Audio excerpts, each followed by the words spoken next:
How you doing, YouTube? Matt with Massive Beer Reviews, back for yet another review. A little bit of extra hopped IPA-ness on today's Massive Beer Review in the form of Cypress Brewing's. It's their Runway models in space. Cypress Brewing out of Edison, New Jersey. I've had quite a few of their beers. Did a couple of their reviews, dug them, but they're one of the breweries for me that has been kind of getting better and better each time I have some of their beers. So hopefully this one is much the same. I picked this up actually when I was on vacation down in the ye old Jersey for the holidays with my future wife. And wasn't at the brewery, picked it up off a shelf. So let's dive into it. As far as what it says on this can, it says here it is a DDH, double dry hopped for those uninitiated, IPA with Vic's Secret and Galaxy. Let's see here. Cypress Brewing Company, Runway models in space, and brewed and canned at Edison, New Jersey, and it is 6.7% alcohol by volume. It was right. You know, it kind of has like the ozone of the earth. Kind of, you can see the kind of, atmosphere of the earth with a little bit of kind of old, kind of 70s style art. What would they call that? Andy Warholish, maybe, kind of artistic little models wearing little space helmets and things and stuff. Not necessarily hot pink, but a kind of pinkish purplish hue to it. I can get down with a little pink, a little purple. You know me. So let's give this a whirl, see what she's got. Now the DDH, everybody loves that DDH. Is it double dry hopped? I don't know. What they're telling you is they used a copious amounts of hops in the dry hopping process. Whether it's been more than that, less than that, it's just become a kind of term that everybody uses for extra dry hopping. Kind of like when people say, give me a Kleenex. They don't mean a Kleenex, they mean a tissue. You know what I mean. Anyway, probably a better analogy, but I don't have one. In this little glass here, you're talking about, just a hair under a pinky finger of off-white head.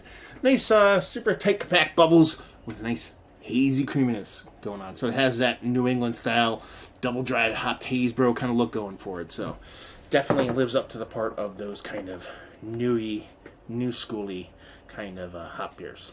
So let's see if we can get a nose on her. Ooh.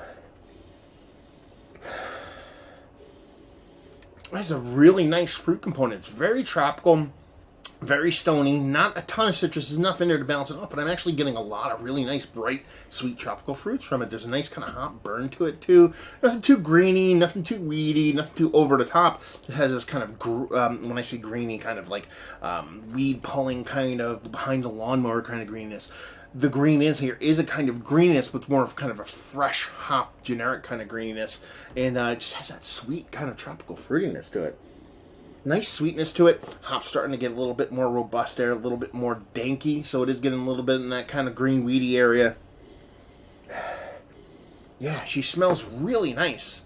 Really vibrant. Pretty damn tasty. Nose-wise so far, at least. Let's just dive in, see what she's got. Cheers.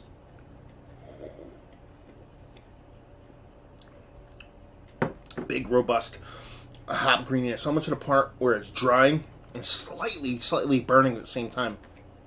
Get past that, you delve into a nice, rich kind of stone fruitiness with a helping of that tropical. Sure, there's a little bit of citrus going on the back there, but man, that peaches. Yeah, kind of peachiness kind of comes through.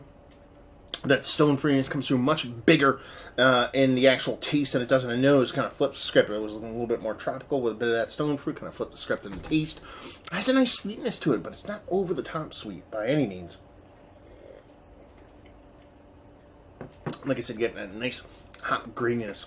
Definitely pulling weedy, welcome behind the lawnmower kind of stuff. It just balances off that fruitiness quite well.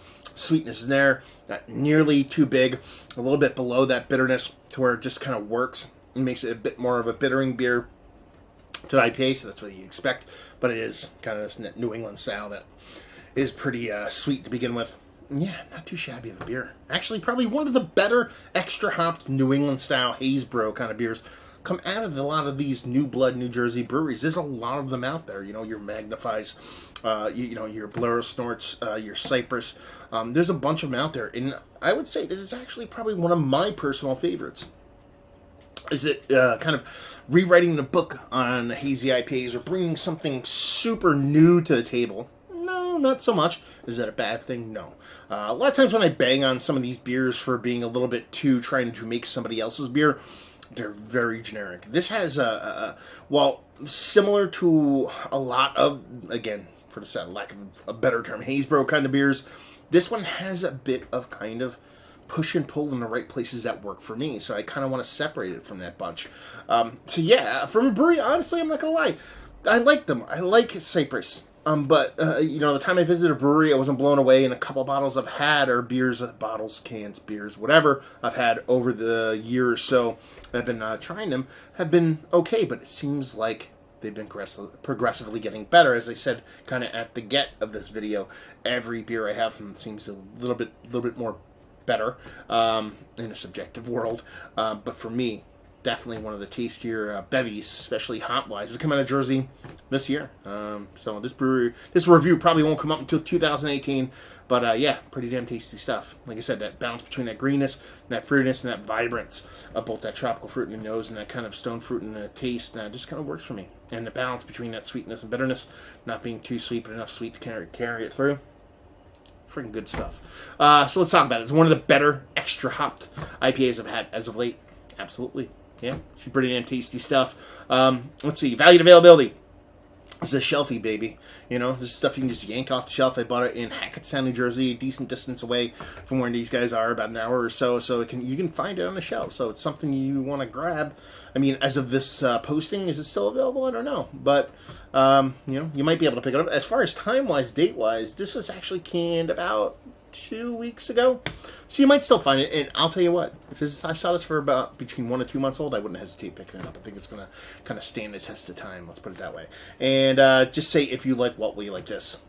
If you like the Haysbro beers, if you like the big, nice, juicy, hazy New England style IPAs, then this will definitely foot the bill because it has that stuff in spades and it does it pretty well. Especially for a lot of the beers, like I said, that come out of not just Jersey but everywhere else, especially up here in the Northeast. There's a lot of copycat stuff going on. While this isn't, like I said, reinventing things, it's does what it does and does it quite well. So there you go, another review in the books. Hopefully, you guys enjoyed it. If you did anywhere in between, down there, words and stuff and things. Facebook, Twitter, Instagram, Untapped, Massive Beers, all 4 of those places if you want to check this dude out somewhere else. And hopefully, you guys enjoyed our review. Hopefully, you're enjoying a nice, sweet, double dry hopped Cypress beer right now, and hope to see you next time. Cheers.